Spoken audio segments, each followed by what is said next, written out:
अस्सलामुअलैकुम नाज़रीन, मैं हूं अब्दुल-अयाज़। आइए देखते हैं आज का खबरनामा। एयरपोर्ट जाने वाली फ्लाईओवर पर टू व्हीलर्स और ऑटो ट्रॉली अलाउ नहीं है, लेकिन फिर भी एक लोडेड ऑटो ट्रॉली इस फ्लाईओवर पर से जा रही है और इस फ्लाईओवर पर कोई पुलिस ऑफिसर्स भी नहीं है। आइए देखते हैं हमारे नुमाइंदे अब्दुल रऊफ की ये रिपोर्ट।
अब A1 टाउनशिप चिविला और मोइनाबाद के दरमियान मेन रोड से 1.3 किलोमीटर आबादी से लगा हुआ तमाम डेवलपमेंट के साथ जहां आप अपना घर बना के रह सकते हैं, जो है बिल्कुल बिल्कुल बिल्कुल आबादी से लगा हुआ 4 लाख में 100 गज का plot. Drainage, electricity, footpath, BT road, college, bus stop जैसी तमाम सहूलियतें दस्तयाब हैं।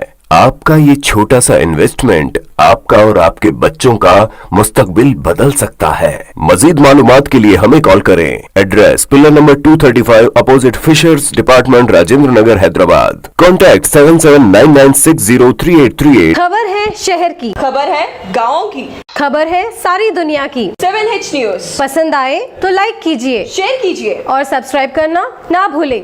7H न्यूज, आपकी आवाज।